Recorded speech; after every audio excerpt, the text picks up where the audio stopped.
Armed with the classified data from the rogue Vailith, Daniel, Emily, and Laura knew they had a powerful bargaining chip. But using it wisely would be the challenge. Humanity was divided. Some still trusted the Vailith, while others demanded justice for the experiments and lies. The group decided to present the information not as an attack, but as an opportunity for cooperation. They reached out to key figures around the world, scientists, activists, and even sympathetic politicians, sharing the files and explaining their plan. Their message was clear.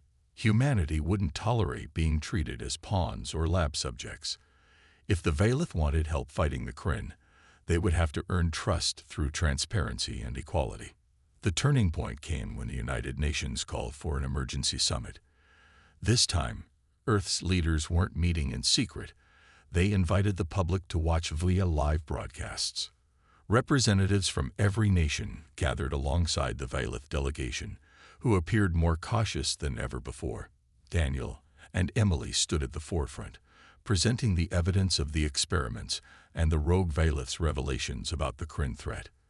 When the floor opened for discussion, the room erupted into heated debates. Some argued that humanity should sever ties with the Vailith entirely, while others believed working together might be the only way to survive the looming danger. Finally, one of the Vailith ambassadors stepped forward. "We acknowledge our mistakes," it said, its voice steady but tinged with regret. "Our methods were flawed, driven by fear of the Kryn. But we seek redemption. Together, humans and Vailith can protect each other and the galaxy." Emily spoke next, addressing both the crowd and the aliens. "If we agree to help, there must be rules. No more secrets. No more experiments without consent. And if you break your promises, we will fight back, with everything we've got." After hours of negotiation, a fragile agreement was reached. The Vailith agreed to share their advanced technology openly and cease all unauthorized activities on Earth. In return, humanity pledged to assist in defending against the Kryn, using their unique genetic resistance as a foundation for developing countermeasures. As the summit concluded, Daniel felt a mix of relief and unease. They had won this round, but he knew the road ahead wouldn't be easy.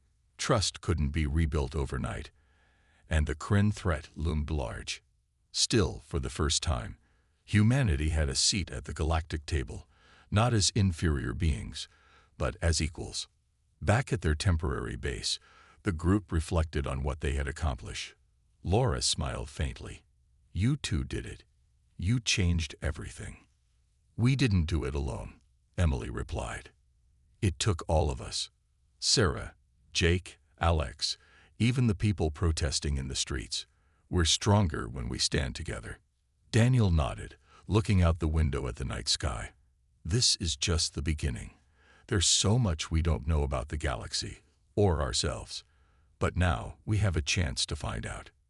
Humanity's journey among the stars was far from over. Challenges lay ahead, and the cost of survival might be higher than anyone imagined. But for the first time, humans were stepping forward not as victims or subjects, but as partners. Whatever the future held, they were ready to face it head-on. The broadcast had ignited a firestorm. Across the globe, protests erupted in major cities, with thousands of people taking to the streets demanding answers. Governments were flooded with calls and emails from outraged citizens.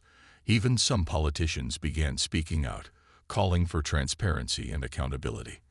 For the first time, humanity wasn't blindly trusting the Vailith, it was questioning them.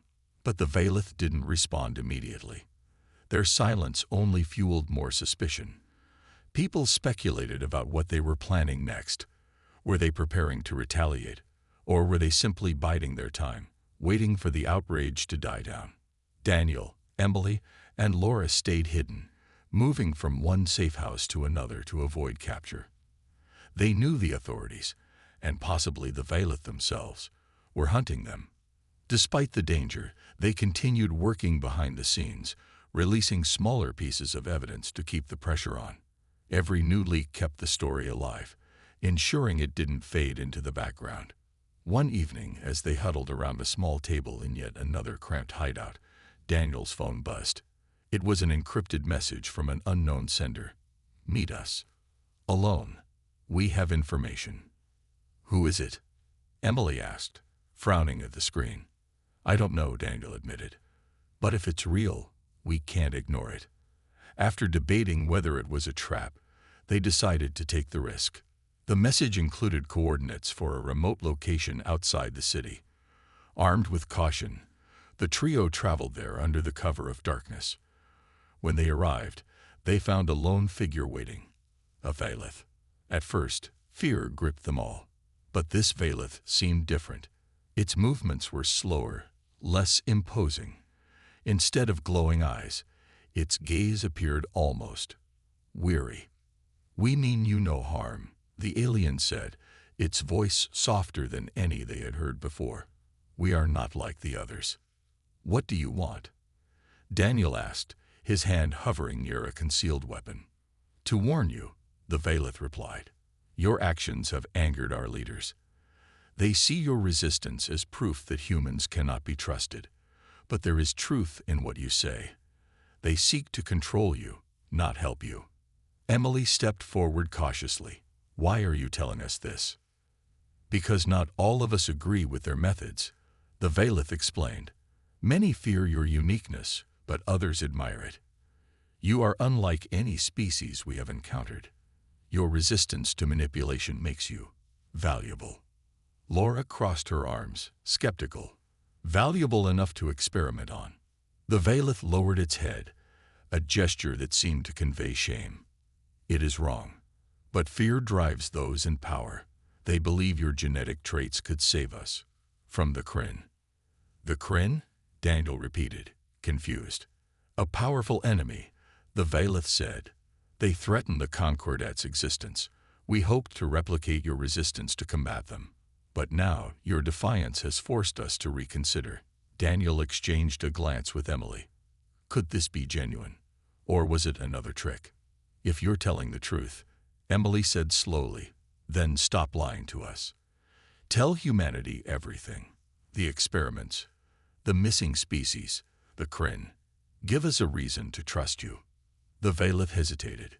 If I do, my kind will see me as a traitor. But perhaps that is a risk worth taking. With that, the alien handed over a small device containing classified data about the Concordat's history, the Kryn threat, and the full extent of their experiments on humans. Then, without another word, it vanished into the night. Back at their hideout, the group reviewed the files. What they found confirmed their worst fears and offered a glimmer of hope. The Vaelith weren't invincible. They needed humanity's help to survive. And for the first time, Daniel and Emily saw an opportunity, not just to expose the truth, but to negotiate from a position of strength. This changes everything, Daniel said quietly. Now we have leverage. Emily nodded, determination burning in her eyes. Let's use it. The battle wasn't over, but humanity finally had a chance to fight back, not just against the Vaelith, but for its place among the stars. The arrests of Sarah, Jake, and Alex sent shockwaves through the group. Daniel and Emily knew they couldn't afford to waste time grieving or panicking. They had to act quickly. The leaked evidence was spreading, but without their team to amplify it, the message risked being drowned out by official denials and misinformation campaigns. The Vaelith's influence ran deep, and powerful human organizations were already working to discredit the story. We need a new plan, Emily said as she paced the dimly lit room of their temporary hideout. If we don't do something soon, they'll bury the truth. Daniel nodded, his mind racing. We can't fight them alone. We need allies. People who still believe us. But finding allies wasn't easy. Many of the contacts they reached out to either refused to help or ignored their messages altogether. Fear of retaliation from the Vaelith kept most people silent. Just when it seemed like all hope was lost, a surprising call came in. It was Laura, the former astronaut who had abandoned the group after their mission near Jupiter. I've been thinking about what you said, Laura admitted over a secure line. About how no one's safe if this gets covered up. I want to help. Her change of heart gave Daniel and Emily a renewed sense of purpose. With Laura's expertise in space technology and her connections within private aerospace companies, they began devising a bold strategy. Instead of relying solely on digital leaks, they decided to go public in the most dramatic way possible, broadcasting live footage of the alien structure directly to Earth. Laura arranged access to an old communications satellite that could transmit signals strong enough to reach millions of screens worldwide. Meanwhile, Daniel and Emily prepared a recorded message explaining everything: the genetic marker, the experiments, and the Vaylith's true intentions.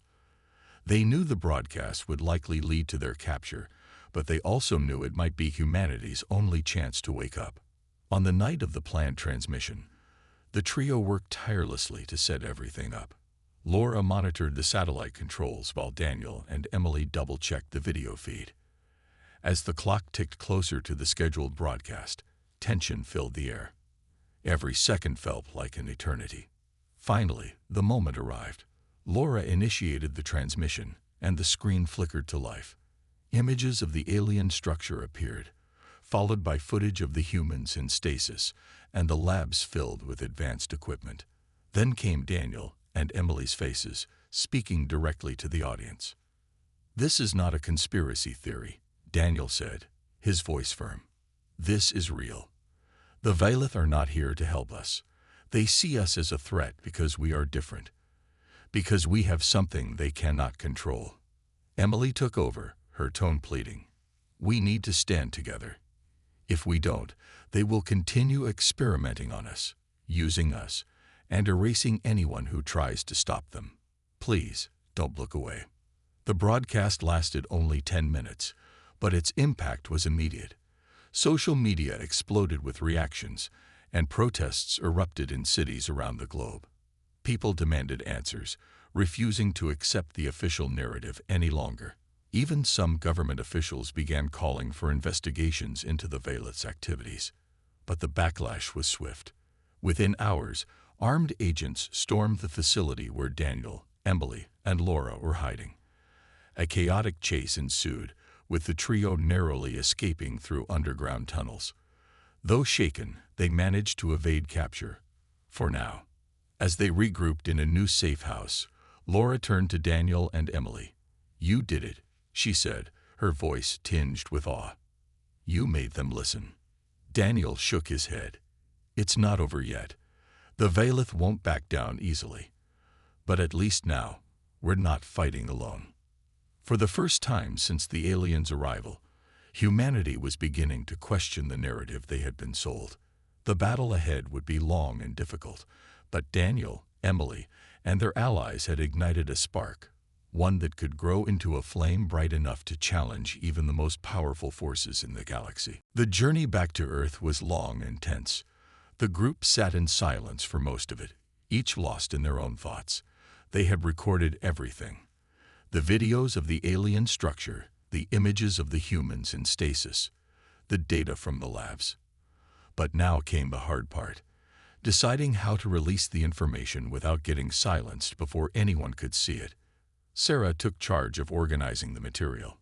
She spent hours editing the footage, making sure it was clear and compelling. "We need to hit them hard," she said as she worked on her laptop. "People won't believe us unless we give them proof they can't ignore."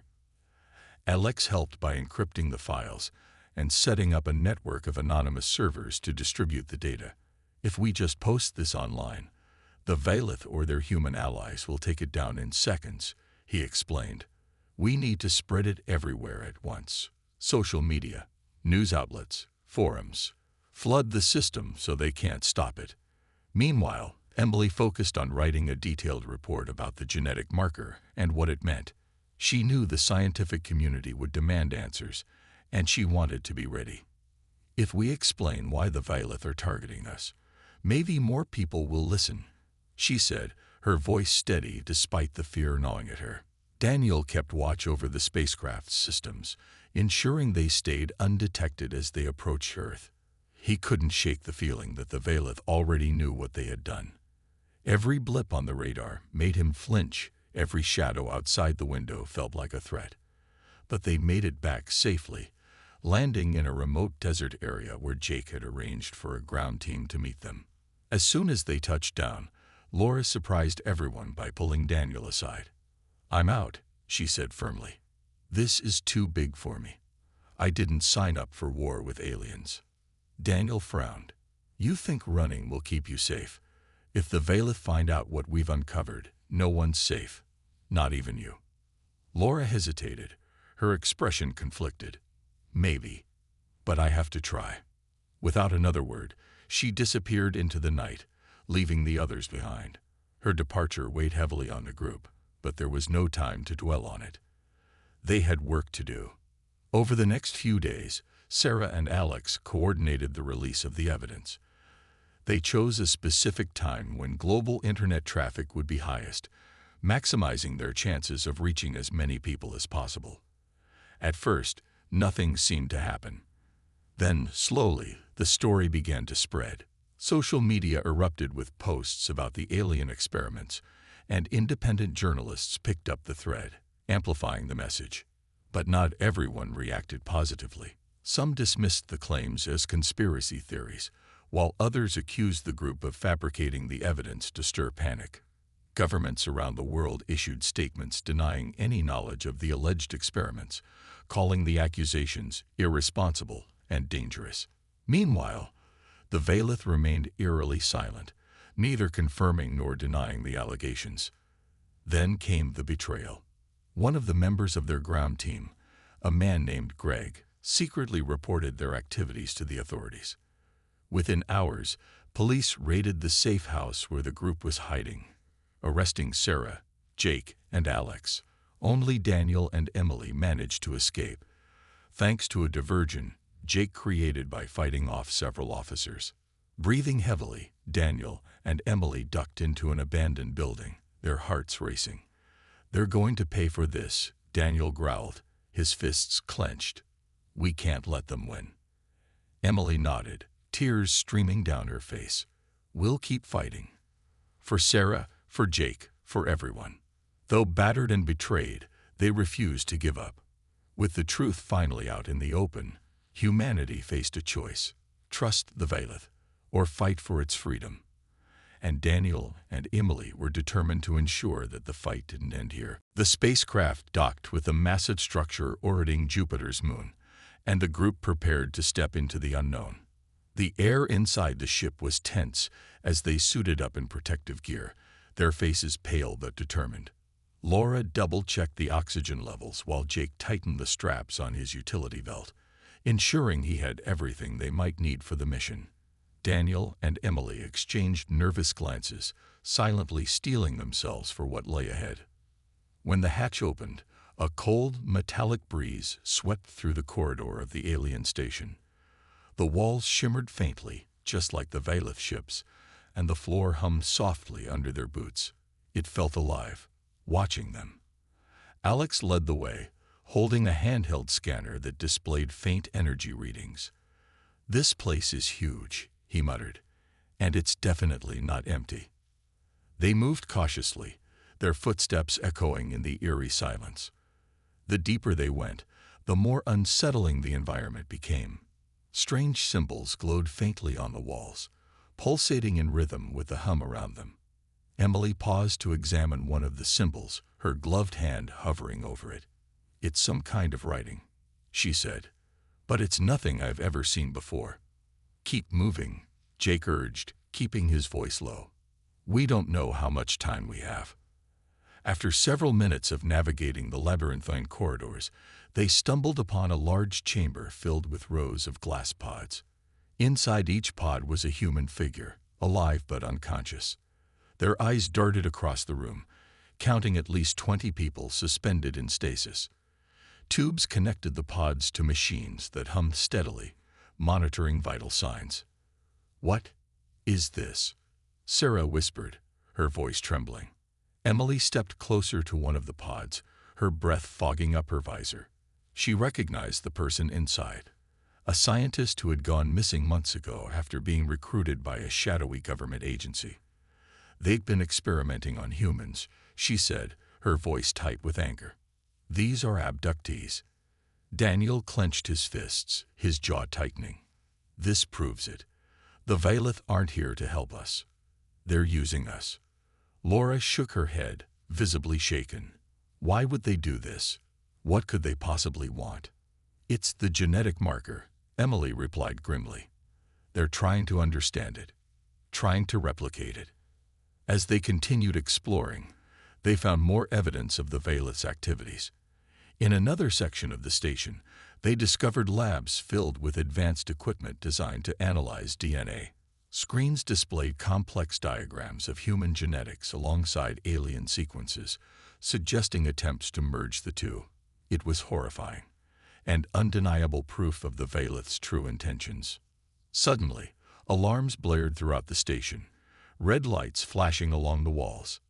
They know we're here, Alex shouted, pulling out his scanner. We need to leave. Now. Jake grabbed Emily's arm, pulling her away from the lab. No time to argue. Move. They sprinted back toward the docking bay, their hearts pounding as the station seemed to come alive around them. Panels slid open, revealing robotic drones armed with glowing weapons. Laser beams shot past them, narrowly missing their heads. Laura took the lead, guiding them through shortcuts she had memorized during their initial exploration.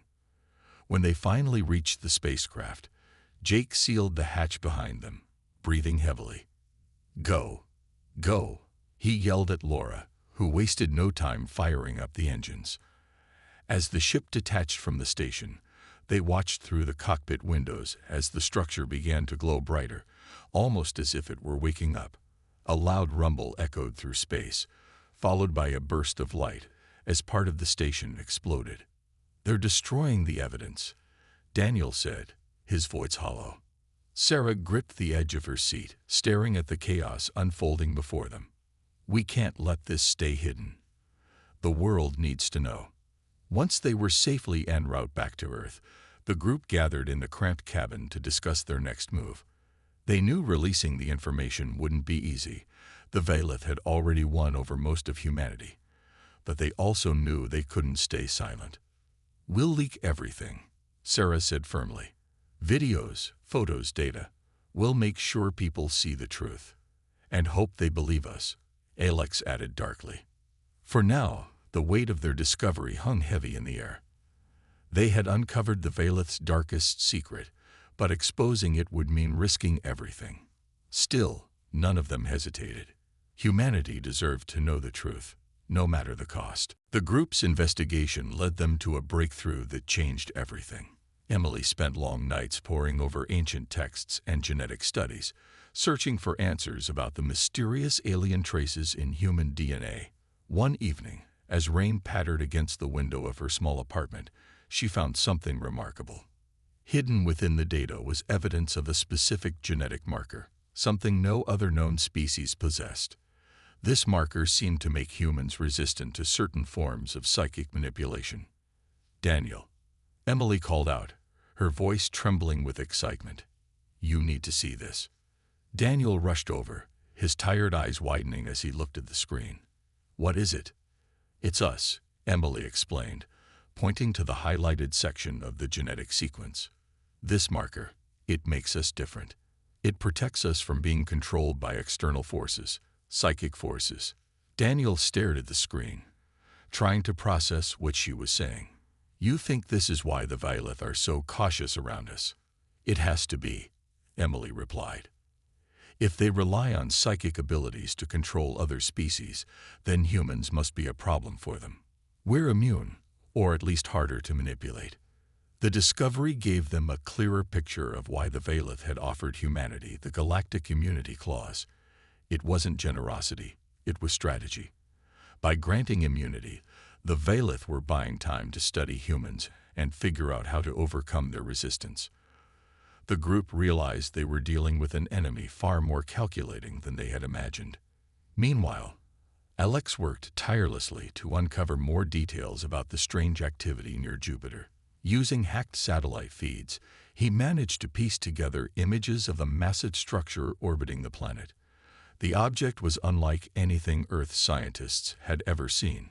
A sprawling metallic ring encircling one of Jupiter's moons. Its purpose was unknown, but its location matched the reports of missing probes. "We need to get closer," Alex said during one of their late-night meetings. "Whatever's happening there, it's connected to all of this." Jake nodded. "I agree. But getting to Jupiter won't be easy.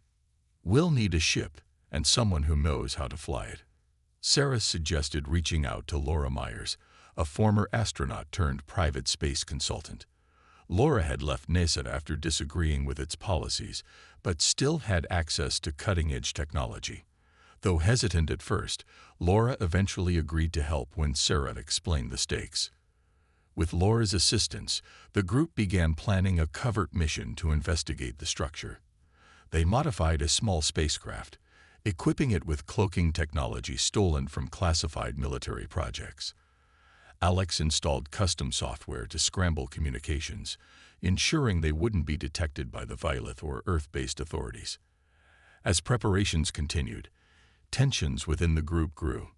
Laura struggled to trust the others, questioning their motives and doubting whether they truly understood the risks. Meanwhile, Jake clashed with Alex over security protocols, insisting they needed backup plans for every possible scenario. Despite these challenges, they pushed forward, driven by the knowledge that failure wasn't an option. Finally, the day of the mission arrived. Under the cover of darkness, the team boarded the spacecraft and launched into orbit.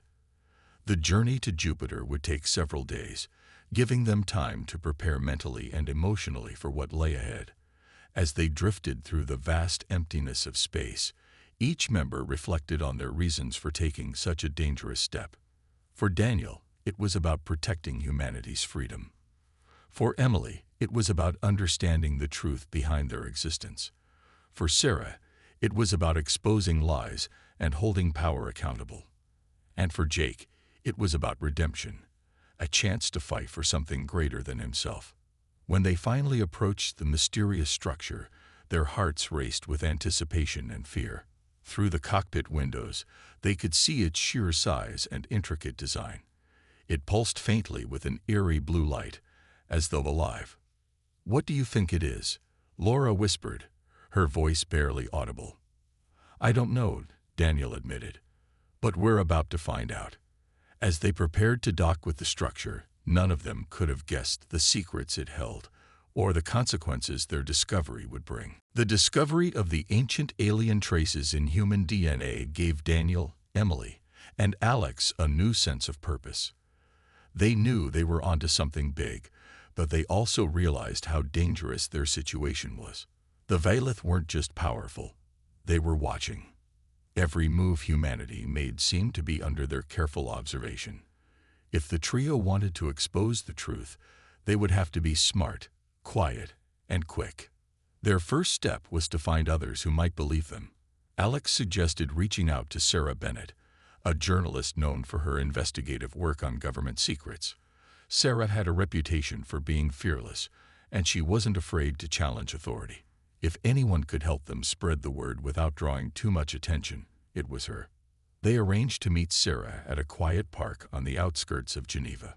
Sitting on a bench beneath the shade of a large oak tree, they explained everything they had uncovered: the disappearing civilizations, the strange immunity clause, and the possibility that humans carried alien genetic markers. At first, Sarah listened skeptically, her arms crossed over her chest. But as they showed her the documents and research, her expression changed. "This is insane," she said finally, shaking her head. "But if it's true, it changes everything. That's why we need your help," Emily said earnestly. "We can't do this alone. If we're going to warn people, we need someone who knows how to get the message out." Sarah hesitated, weighing the risks. She had spent years exposing lies and cover-ups, but this was different. This wasn't just about one corrupt politician or corporation. It was about an entire alien race. Still, something in her gut told her the story was real. "All right," she said after a long pause. "I'm in." With Sarah on board, the group decided to expand their efforts. They recruited Jake Thompson, a former soldier who had grown disillusioned with the military-industrial complex. Jake brought tactical skills and a network of contacts that proved invaluable. He helped them set up secure communication channels and taught them how to stay off the grid. As the team grew, so did their resolve. They began piecing together more clues, uncovering fragments of information hidden in classified files and forgotten archives. One breakthrough came when Alex hacked into a restricted database belonging to a global defense organization. There, he found reports of strange occurrences near Jupiter, a region where several unmanned probes had mysteriously gone offline in recent years. Jupiter? Daniel asked, frowning at the screen. What's out there? Something they don't want us to see, Alex replied grimly. Emily leaned closer, studying the data. If the Vailith are hiding something, it has to be important. Maybe it's connected to the experiments they mentioned. The group agreed that Jupiter was worth investigating further, but getting close to the gas giant wouldn't be easy. Space travel was tightly controlled, and any unauthorized mission would raise alarms. They needed a plan, and fast. While Alex worked on finding a way to access orbital satellites for reconnaissance, Emily focused on decoding more of the ancient texts. She hoped to find additional evidence of the alien genetic markers. Meanwhile, Sarah started drafting articles designed to subtly alert the public to the dangers of trusting the Vailith too quickly. Her pieces were carefully worded, planting seeds of doubt without directly accusing the aliens. Jake took charge of logistics, mapping out potential escape routes and safe houses in case things went wrong. He also reached out to old friends in the military, testing their willingness to listen if the truth came out. Despite their progress, tension within the group began to rise. They were constantly looking over their shoulders, worried that the Vailith might discover what they were doing. Sleep became scarce, and arguments flared up more often. But through it all, they reminded themselves why they were fighting: for humanity's survival. One evening, as they gathered in a dimly lit apartment to review their findings, Sarah broke the silence. "We're running out of time," she said bluntly. "The Vailith aren't stupid. Sooner or later, they'll figure out we're onto them." Daniel nodded. "Then we need to act before that happens. Whatever's out there near Jupiter, it's our best shot at proving they're lying." Emily looked around the room, meeting each person's eyes. "If we pull this off, we might actually have a chance. But if we fail..." She didn't finish the sentence. No one needed her to. For the first time since the aliens' arrival, humanity had a fighting chance, not because of advanced technology or superior strength, but because of courage and determination. Together, the small group prepared to take on the most powerful force in the galaxy. And though the odds were against them, they refused to give up. The next morning, Daniel, Emily, and Alex gathered in a small, dimly lit cafe near the hotel. The air smelled of coffee and freshly baked bread, but none of them touched their food. They were too focused on the task ahead. Alex had spent the night digging through hidden databases and encrypted files, searching for clues about the Vailith and the mysterious galactic immunity clause. His fingers moved quickly across his laptop's keyboard as he pulled up a series of documents. "Okay, listen to this," Alex said, his voice low but urgent. "I found records of other civilizations that joined the Celestial Concordat. At first, everything seems fine. They get access to advanced tech, protection, all that good stuff. But then," he paused, scrolling through the data. "Then they vanish." Emily's eyes widened. "Vanish? What do you mean?" Alex leaned back in his chair, his expression grim. "I mean gone. Entire species just disappear from the galactic map. No warnings, no explanations. One day they're there, thriving under the Concordat, and the next, poof, nothing." Daniel frowned, trying to make sense of it. "Do we know why? Did they break some rule or—" "That's the thing," Alex interrupted. "There's no record of them doing anything wrong. It's like the Concordat decided they weren't needed anymore, and they just got rid of them." A chill ran down Emily's spine. She glanced at Daniel, who looked equally troubled. "You don't think that's what they have planned for us, do you?" she asked quietly. I don't know, Daniel admitted, but it's clear they're not telling us everything. This immunity clause, it feels like a trap. Like they're giving us permission to mess up so they can justify whatever they want to do later. Alex nodded. Exactly. And if humans really are the first species to get this kind of deal, it means something. Maybe they're testing us. Or maybe, he trailed off, his voice growing quieter. Maybe they're scared of us. The idea hung in the air, heavy and unsettling. Scared of humanity. It seemed impossible. Humans were still so far behind technologically compared to the Vailith and other alien races. How could they possibly pose a threat? Emily broke the silence. What if it's not about our technology? What if it's something else? What do you mean? Daniel asked, leaning forward. I'm not sure yet, Emily replied. But I've been thinking about what the Vailith said during that first meeting. They kept calling us unique. What if there's something about us they don't understand or can't control? Alex raised an eyebrow. Like what?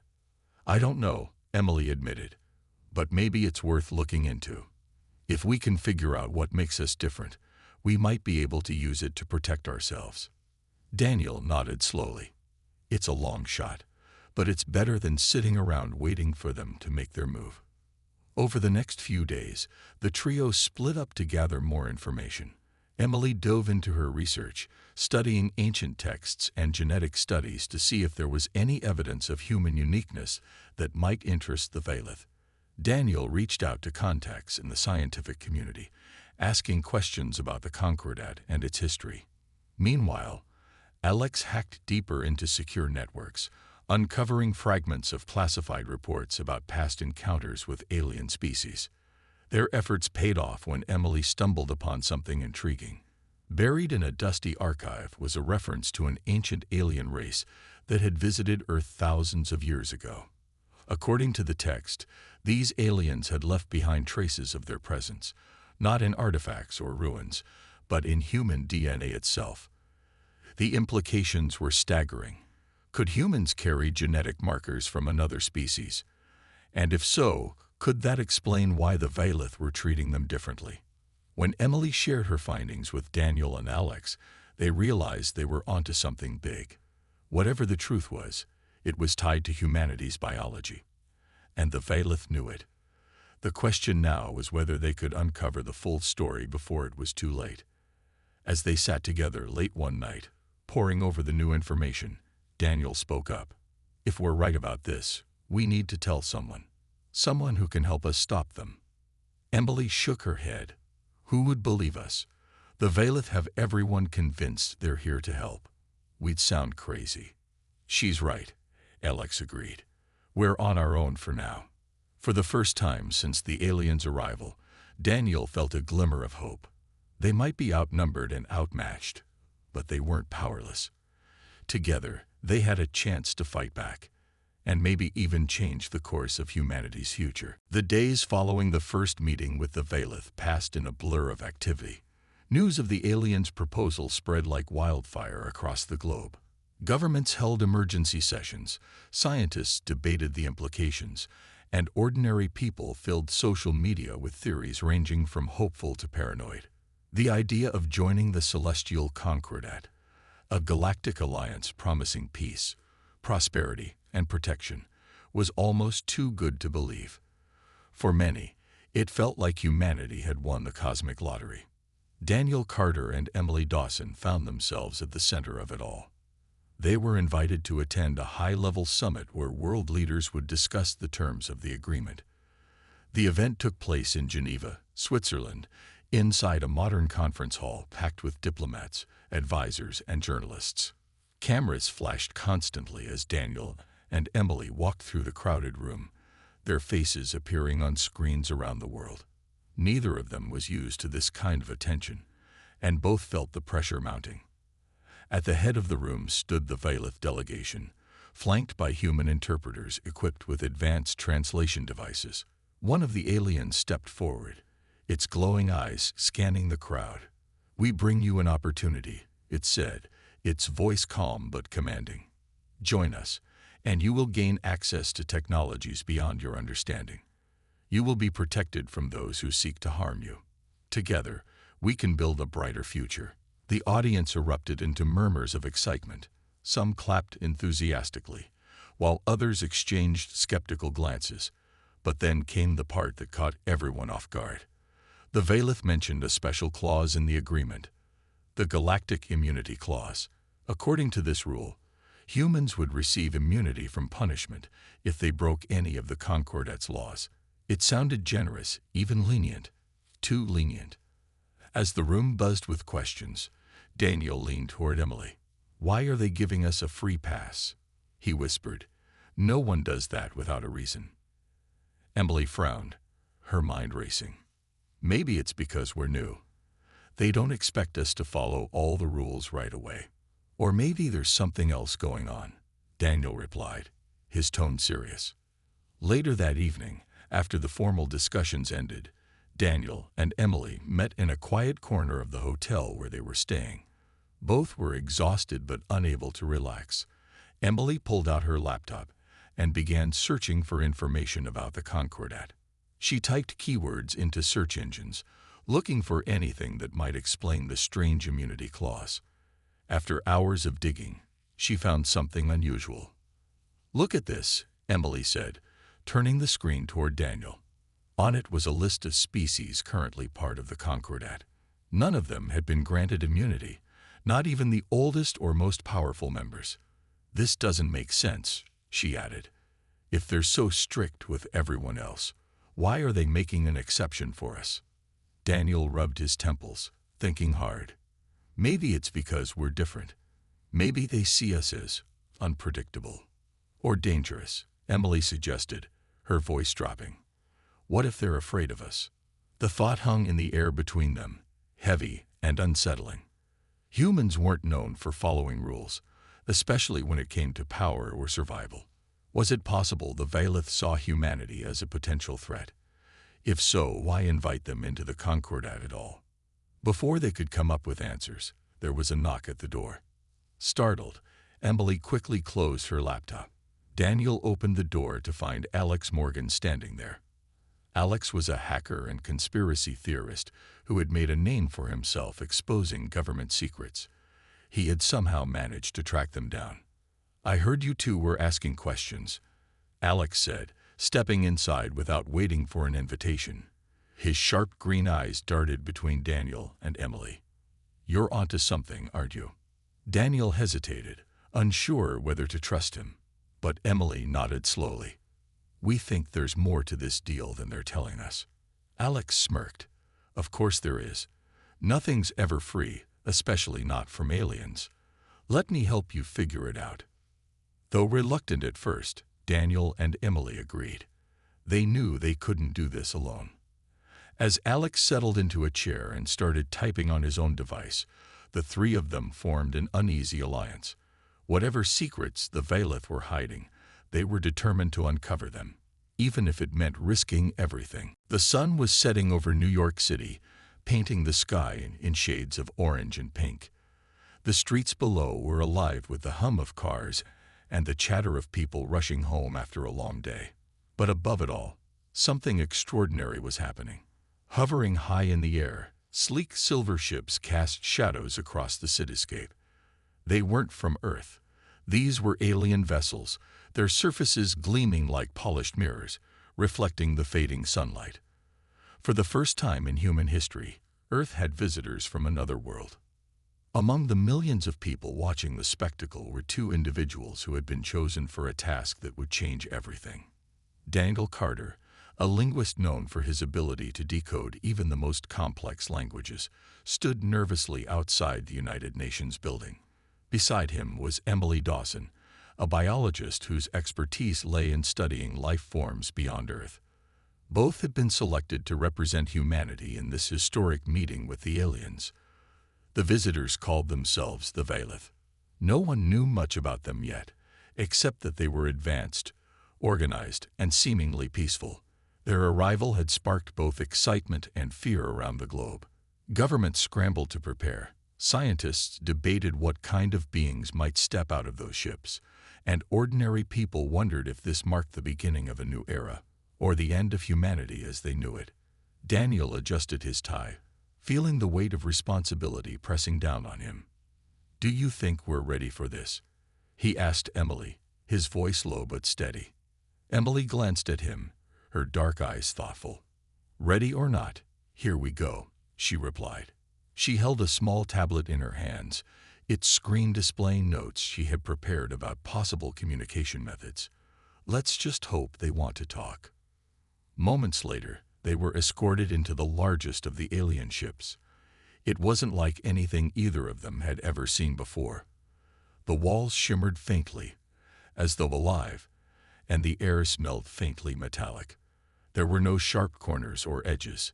Everything flowed smoothly, almost organically. At the center of the room stood three figures, taller than humans, with slender bodies covered in smooth, silvery skin. Their faces were expressionless, their large, almond-shaped eyes glowing faintly. One of the Valith stepped forward, its movements graceful and deliberate. A sound filled the room, a series of melodic tones that seemed to resonate deep within Daniel's chest. He hesitated for a moment, then activated the translation device strapped to his wrist. To his relief, the device worked, converting the alien sounds into English.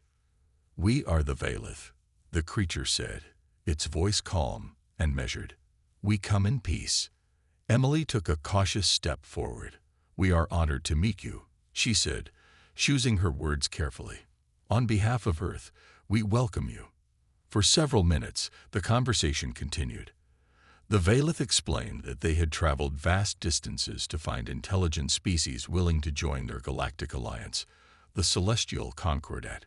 They spoke of sharing knowledge, resources, and protection from dangers in the universe. It sounded too good to be true. But Daniel noticed something odd. Despite their polite demeanor, the Valith seemed almost hesitant. They avoided direct questions about their intentions and instead focused on praising humanity's potential. When Emily asked why they had chosen Earth, one of the aliens simply tilted its head and replied, "You are unique." As the meeting drew to a close, Daniel couldn't shake the feeling that there was more to this encounter than met the eye.